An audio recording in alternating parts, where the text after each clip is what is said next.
And so hello everyone and welcome dito sa ating Kantar group, no. So dito na part is update lamang po tayo dito sa Kantar natin kasi maraming tatanong sa atin dito regarding sa Kantar investment. So ibig sabihin marami talaga dito yung mga member ng Kantar. Ayan, by the way guys, yung Kantar po natin, ito po yung magiging interface niya. So kung gusto niyo po on dito yung link niya, kasi hindi na po pwede dito i-post yung link niya, no, sa ating YouTube channel. So i-message nyo lamang po ako guys pag once na gusto nyo mag-join dito sa ating Kantar, kasi meron pa po tayo ditong need malaman, no, yung kailangan mo po na ma-introduce mo muna sa iyo kung ano yung function ng Kantar at kung bakit nag-ooperate ito. So dito sa Kantar po natin, kung makikita po natin, meron po tayo ditong task. And so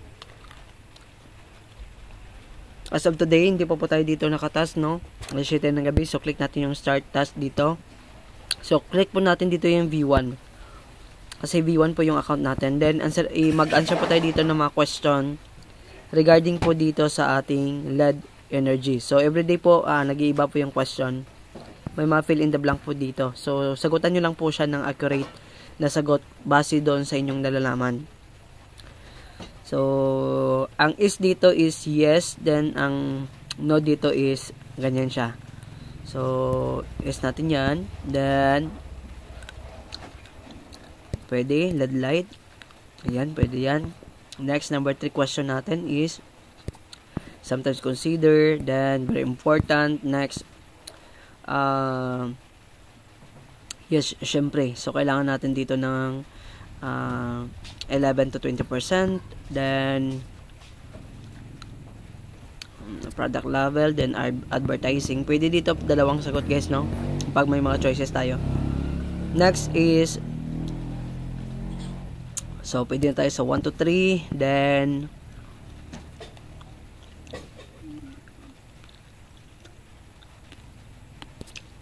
okay, portion your technology. Next, another one.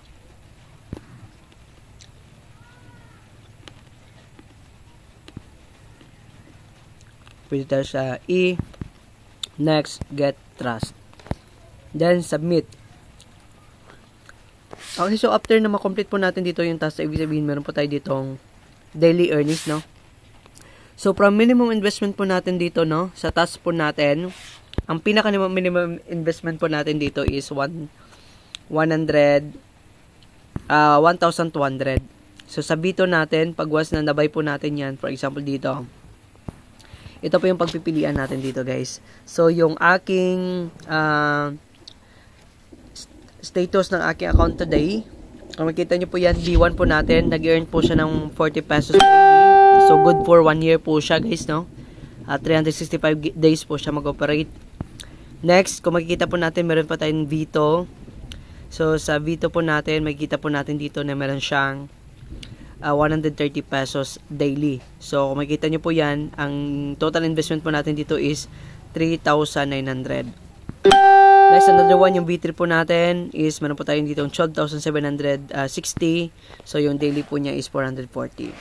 So, ang pinaka the best dito na gawin guys is, kailangan nyo lang po dito invest ng ayon sa mga makakayanan nyo dito sa ating mga investment. So, dito na part yung V3 po natin, kailangan po dito na mag-invite na po tayo. Sa V4, ganun din hanggang V6 natin. So, meron po tayo ditong VIP, no? Napakalaki po ng daily niya pag once na nasalihan po natin ang inyong klaseng platform. So, again, yung ating investment po dito sa V1, V2, wala pa pong required na invite yan. So, pag V3 na po tayo, meron na po siyang required na invite po dito. Ayan. So, kung makikita nyo po dito, dito sa ating account, naka V1 po tayo. So, ang daily po natin dito is 40 pesos. So, dito sa ating account balance guys, meron po tayo dito sa 361, no? So, dito pwede po siya natin ditong ma-withdraw by Friday. So, pakita ko sa inyo dito yung update guys ng ating withdrawal. So, yung withdraw po natin dito sa intern po is meron po tayong Monday to Sunday, 9:30 AM to 5:30 PM. Next, dito sa ating employee, kung makikita po natin dito, yung sa City partner po natin. Every Monday po yung withdrawal niya. Next, nung sa V9 at saka sa V8 po natin, meron po tayo dito Tuesday. So, ang intern po, ay yung ating po V1, no? So, sa V1 po natin, meron po tayo dito Friday. Yung V2 at saka yung V1 level. So, every Friday po tayo dito mag-withdraw. So, by the way guys, napakabilis lang po dito ng withdrawal dito sa Kantar. So, makikita nyo po, yan po yung ating mga withdrawal dito guys. Ayan, 70, 70, 300, 300. So, makikita po dito yung withdrawal natin sa Kantar. So, nag-join po tayo dito by November 25, 2024. Ayan po yung ating date na pag-join dito. So, nagtatanong po kung kailan po ito nag-start. Nag-start po yung ating investment on August, no? 2024. So, medyo malayo na yung narating natin, guys. Kaya, kung tutuusin, halos bawi na po tayo dito sa ating capital at sa ating income dito sa Kantar PH po natin. So, by the way, guys, kung gusto nyo mag-join, again, PM nyo lamang po ako dito sa ating Facebook. Iwan ko po yung Facebook link natin sa description box ng video.